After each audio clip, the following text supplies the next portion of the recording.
जय हिंद।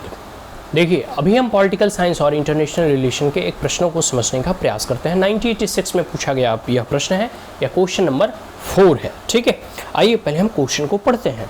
देखिए, dot dot dot a political alliance of the intermediate class with the upper class. ध्यान से समझा, पॉलिटिकल अलायंस राजनीतिक गठजोड़ किसका? एक इंटरमीडिएट क्लास है जो ना अभी अपर क्लास में आता है और ना लोअर क्लास में, जिसको आप लोग मिडिल क्लास कहते हो।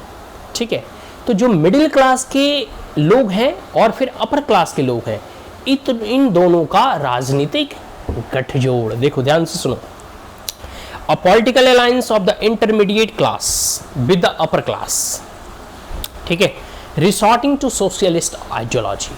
जो अपर क्लास है और मिडिल क्लास है, ये लोग जो हैं, इन दोनों की जो राजनीतिक गठजोड़ होती है वह समाजवाद के विचारों से प्रभावित होती है या समाजवाद के विचारों पर ही आश्रित होती है। ठीक है, only to win the mass support by using all levers of the powers to facilitate a type of capitalist development in the interest of narrow section of Indian society. देखो, और वह सोशलिस्ट की जो विचारधाराओं पे आधारित होती है वह इसलिए ताकि मास स्केल पर, मतलब बहुसंख्यक समाज पर अपना प्रभाव जमाया जा सके। ठीक है, और जो है कह सकते हो उन्हें जीता जा सके, क्योंकि राजनीति में तो जीतना ही है। और जीतेंगे कैसे? जब हम समाजवाद की विचारधाराओं का प्रचार प्रसार करेंगे, ऐसा इस प्रश्न में कहा जा रहा है। ठीक है, और इसके आगे कहा जा रहा है कि using all lever of the power to facilitate a type of capitalist development in the interest of narrow section of. देखो, समाजवाद के विचारों की तो वो बात करते हैं, लेकिन वह फिर कैपिटलिस्ट लोगों का भी समर्थन करते हुए दिखाई देते हैं। कौन? अपर क्लास और इंटरमीडिएट मतलब मिडिल क्लास। इन दोनों की राजनीतिक गठजोड़ होती है। ये लोग समाजवाद की विचारधाराओं से प्रभावित भी होते हैं और मास लेवल पे जो है लोगों को जीतने के लिए यह समाजवाद की विचारधाराओं का प्रचार प्रसार भी करते हैं, लेकिन कुछ लोगों के नैरो इंटरेस्ट के लिए या फिर कैपिटलिस्ट का भी समर्थन कर देते हैं। ठीक है, ये स्टेटमेंट कहा गया है KKR राव 1973 में यह जो है कथन उद्धृत किया गया है। और इस कथन के माध्यम से फिर आपको प्रश्न यहाँ पूछे जा रहे हैं आयोग के द्वारा कि examine this assessment of the working of Indian political system.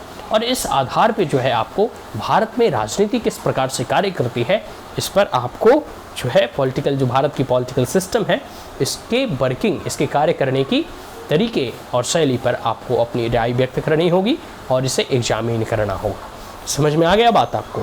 अब जैसे आज़ाद हुआ भारत तो हमने मिक्स्ड इकोनॉमी अपनाया, ना कैपिटलिस्ट अपनाया ना कम्युनिस्ट अपनाया, हमने दोनों को मिला दिया। जो अच्छा चीज़ लगा, प्लानिंग मॉडल भी अपना दिया 5 ईयर प्लान के तहत, और कुछ इंडस्ट्री और कुछ सेक्टर को खोल भी दिया क्योंकि उसमें जो है प्राइवेट आकर जो है अपना बिजनेस कर सकते हैं।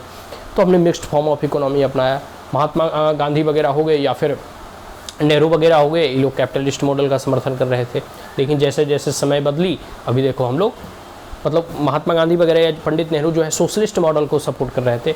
ठीक है, वो समाजवाद की विचारधाराओं से अधिक प्रभावित थे, लेकिन जैसे जैसे समय देखो अभी बदल रहा है, हम लोग पूरे के पूरे कैपिटलिस्ट और मार्केट बेस्ड इकोनॉमी है या नहीं?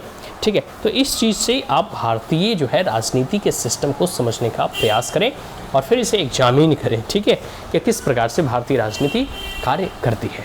तो इस प्रश्नों का आप उत्तर लिखें। इसमें के बाद भी अगर कोई डाउट हो, कोई क्वेरीज हो, तो आप कमेंट बॉक्स में पूछ सकते हैं। That's all, thank you, have a great day, जय हिंद।